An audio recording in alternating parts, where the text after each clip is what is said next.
The arrival of strawberries in June in the Northern Hemisphere is a clear sign indicating the arrival of summer. And this year's strawberry full moon coincides with the summer solstice, the longest day of the year in the Northern Hemisphere. The sun just ingressed into Cancer after a very busy month in Gemini. The first Capricorn full moon, yes, I said first, happens 1 degree, 6 minutes, the constellation Capricorn. So that's barely in Cancer season. But by the end of July 2024, you'll see just how these two moons have spotlighted how far we've come. The previous 4 weeks in Gemini for Gemini season put the spotlight of energy onto Mercury, our logical minds and our communication pattern. At the time, Mercury was first in Taurus and then in Gemini, symbolically helping us bridge the gap as Jupiter transitioned from the late degrees of Taurus after aligning with Uranus into the early degrees of Gemini, where it is now. With Jupiter there amplifying the energy, this created chaotically busy social schedules. This Capricorn full moon is special for several reasons. Most notably because it's the first of 2 back-to-back full moons in the sign of Capricorn in the summer of 2024. This means the second one, falling on July 21st, is a blue moon. Additionally, where that second full moon occurs, 29 degrees Capricorn, the very final degree of Capricorn, is precisely where Pluto is headed for one final blow to the U.S. economy, among other things, September to November 2024. But more on that to come. Mastering Capricorn energy means learning to be realistic about the amount of time and energy we invest into something without burning the candle at both ends and completely fizzling out. The first Capricorn full moon, 2024, occurs 1 degree, 6 minutes Capricorn. Back-to-back full moons in the same sign is a big deal. It's essentially like the universe saying, pay attention, I don't want you to miss this. So the first full moon in the very early degrees of Capricorn indicates that the story is unfolding, while the latter full moon, at the final 29th anaretic critical degree of Capricorn, indicates that a massive collective transformation is unfolding, especially since from that position, Pluto would be working with the full moon by conjunction, sextile Neptune at the 29th critical anaretic degree, indicating a collective crisis, and trine Uranus immediately following Uranus's alignment with Mars on July 15th and 16th, 26 degrees Taurus, on fixed star Algol, the demon or death star. Because this full moon happens 1 degree, 6 minutes Capricorn, this means that we're just starting to access a new level of awareness that won't fully unfold until after the second full moon, July 21st, 29 degrees Capricorn. The time period between now and the second full moon will represent the completion of a personal transformation that took place from 2008 until present, when Pluto first entered the sign of Capricorn. That second full moon will be conjunct Pluto, with Pluto there intensifying the energy and bringing out underlying themes of deep personal transformation. Whenever we have a full moon in Capricorn, it will always answer to traditional ruling planet Saturn. Saturn rules Capricorn.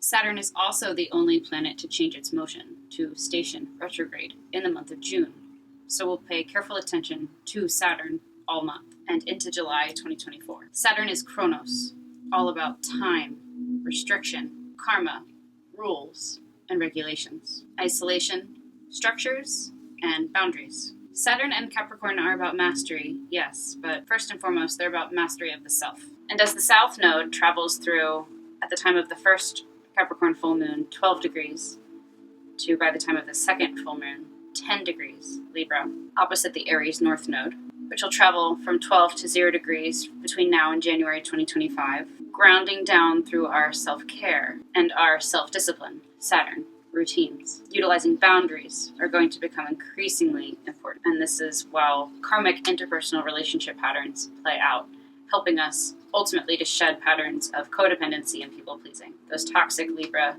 traits that we don't want to bring with us moving forward. We'll also see highlighted the opposite of that. Unhealthy patterns like going it alone and hyper-independence that's really masking a deep fear of rejection and abandonment. The first Capricorn full moon, the focus of today's video, outside of a loose operative conjunction to its depositor, Neptune, 29 degrees at that critical crisis point, 29 degrees Pisces, Saturn is relatively unaspected, adding to an overall sense of isolation. Saturn is currently 19 degrees Pisces, which is where it will station retrograde on June 29th, 2024. And it's in, like we said, a loose operative conjunction within a 10-degree orb of its depositor, Neptune, while Neptune is strong in the very late degrees, 29 degrees of Pisces, one of the signs it rules.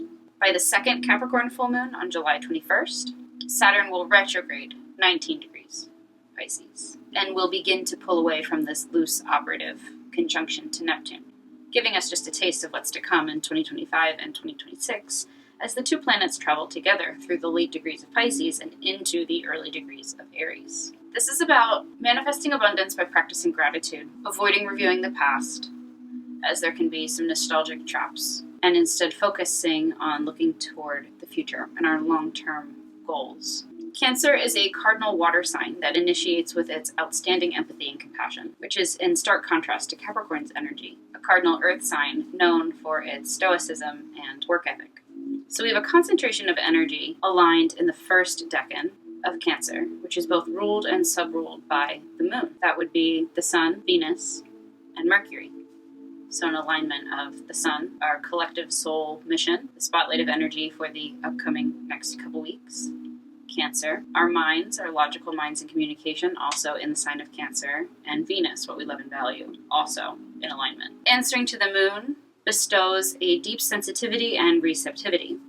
However, we have to look at the moon's position. So in the case of the Capricorn full moon, we have the moon opposite the sun in the sky. That's how it's able to fully illuminate the light of the sun back to us from that position, opposite 180 degrees. This is where the moon is said to be debilitated or weakened, because it would be opposite where it would be in rulership or domicile in the sign of Cancer. The moon in the first decan of Capricorn is both ruled and sub-ruled by Saturn, emphasizing responsibility and accountability, and illuminating what's known as the Cancer-Capricorn axis of opposition. There are themes of career versus ambition pitted against our home and family life, the classic work-life balance dynamic. We're driven by our ambition, but perhaps we're finding a need to focus more of our time and energy on the home and family. We're learning to balance emotional security with practical and tangible security, material security. Moon in Capricorn is precise, orderly, determined, methodical, organized. But Moon in Capricorn also struggles with darker emotions, cynicism, pessimism, and above all else, it struggles to reveal its deeper, truer emotions. Moon in Capricorn, very similar to Moon in Virgo, can be solitary and self-sufficient, which can present as avoidant or workaholic tendencies. Above all else, these two Capricorn full moons, we are overcoming our own inner emotional complexities. We may be needing a break or a vacation after a very busy and chaotic Gemini season, especially with this first Capricorn full moon in a sextile to Mars in Taurus. This is big homebody energy. Two full moons ruled by Saturn indicates a need for better boundaries, a need to see self-discipline as self-love, and a need to shed layers of victim consciousness on the path to self-empowerment. Many of us are facing addictions head-on. With any Capricorn full moon, watch for issues with teeth, bones, knees, hips, joints, arthritis, and remember that full moons serve to highlight what isn't working. That's so that we can clear it out of the way and make room, make space for what is meant for us. Some more notes on the Capricorn moon. Capricorn moon and moon placements aspecting Saturn, so conjunct or opposite Saturn, square Saturn even, is a strong placement for having to rationalize through difficult times, to climb, overcome, and persevere. Depending on the person and the chart, this can make one ruthless in their pursuit. They would not be afraid to step over anyone in their climb to the top. More than any other sign, Capricorn moon has trouble accessing its deeper emotions to express it and share it with those that it's closest with, and they may experience severe trust issues. Full moons mark the midway point in a lunar cycle, the seeds for which were planted 6 months prior during the corresponding new moon. I'm talking about the corresponding new moon in Capricorn on January 11th, 2024. I'll link the video here if you'd like to catch up. When the moon is full, she forms a 180-degree angle from the sun, creating what's called an opposition, which is connected with polarization and a dynamic back and forth pulling sensation. From this position, the light of the sun, representing our collective awareness, the spotlight of energy, is pitted directly opposite the moon, representing our more private, deeper, subconscious, intuitive parts of self. Full moons bring clarity and present opportunities to look at existing circumstances with a fresh, new perspective. Full moons bring into the spotlight the dynamic tension created between two seemingly conflicting or opposing energies. It's why I enjoy full moons so much. There is never a better opportunity to balance two conflicting energies than when they're pitted against one another. You'll find great harmony and balance through looking to that opposite or sister sign. June and July's full moons play out along the Cancer-Capricorn axis of opposition. This is also referred to as the career-family axis. Both Cancer and Capricorn have connections to our heritage, our past, our ancestral lineage, and the way that we have been programmed or conditioned from our culture, our religion, our family of origin, and our society that we're a part of. Cancer is ruled by the moon, and both are connected, Cancer and the moon, to our inner child and our nurturing energy, our maternal lineage, our inner mother archetype. Cancer and our personal moon placement show how we were nurtured and in turn now nurture not only ourselves, but others. While Capricorn and its ruler Saturn has everything to do with our primary disciplinarians and boss figures, those adult parts of our psyches, that inner critical parent voice, connected with our relationship with our father and authority figures, mirroring how we go out into the world and assert our own presence. The Cancer-Capricorn axis has a lot to do with our ability to emotionally self-regulate and parent not only others, but ourselves. Capricorn energy speaks to our core conditioning, the beliefs, societal values, and thought patterns that we internalized from a very young age, and how this has created inner structures, or walls, that keep us limited and disconnected from our true, authentic selves. This full moon and the back-to-back Capricorn full moons in June and July are opportunities to gain greater awareness around the structures and boundaries that need to be dissolved or dismantled.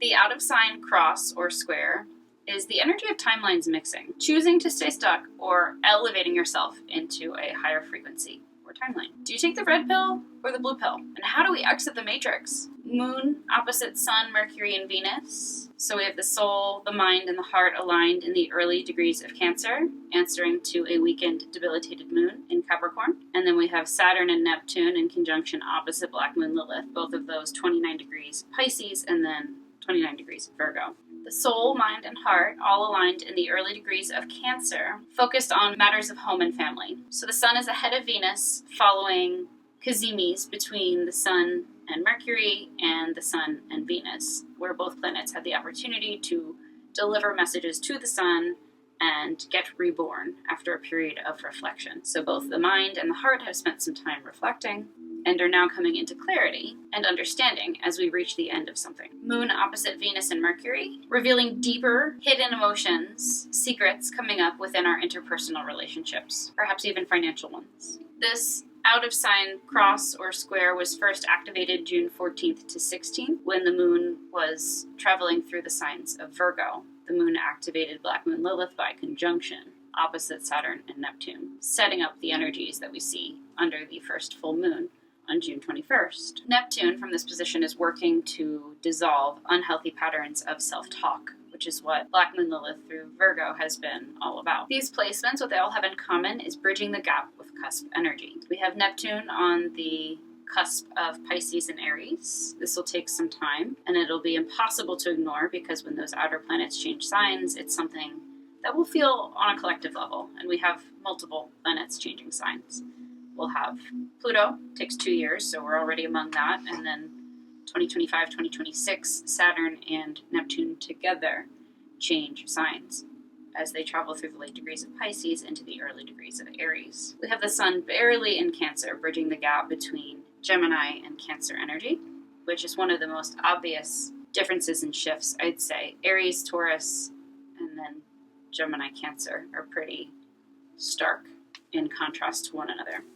Whereas as you get further along the zodiacal wheel, the neighboring signs start to resemble each other. You can see how one is an answer to the one that came before it. Black Moon Lilith, 29 degrees Virgo, on the cusp of Virgo and Libra, bridging the gap there, and Pluto on the cusp of Capricorn and Aquarius, ushering us into the age of Aquarius. We have the Sun and Moon square Neptune. So we've had Neptune at this final degree of not only Pisces, but the very last degree of the entire zodiac. So there's this big coming to closure point that we're feeling collectively, and Neptune is the planet of illusion and disillusionment in its sign of rulership in Pisces, where it's super strong. So we're not quite clear. We know something's coming, but we don't quite know yet how it will unfold. And when Neptune's at that 29th, that critical energetic degree point, it indicates a collective crisis. We have been saying in all of my videos for the past year and a half at this point, Saturn and Neptune together through the signs of Pisces indicate mega karma through flooding. Around the time of the Capricorn full moon, any feelings we're confused about will come bubbling to the surface. And there may be an opportunity to reflect on where we may have been excessively naive or overly trusting with our feeling. We have the full moon opposite Mercury and Venus. This specifically is an opportunity to reflect on what we have. As we shift out of lack mentality, there is a big encouragement on focusing on what you already have, rather than focusing on what you could have or could have had. Ultimately, the full moon in Capricorn, the back-to-back full moons in Capricorn, will help us on our personal evolution through emotional maturation and in taking responsibility for our own emotions. The full moon in Capricorn presents an opportunity to reflect on our emotional self-regulation and our ability to essentially parent ourselves as we gain awareness and clarity and release some of the confines around our core conditioning, especially as it relates to our ability to be vulnerable and any avoidant or addictive patterns we may have. The moon is traditionally debilitated or weakened in the sign of Capricorn, and this is because she's at home in the opposite sign, Cancer. This is an invitation for us to observe ways that we are used to not honoring or ignoring our emotions, and what messages we may have received from our society, our culture, our religion, or our family of origin around emotional expression,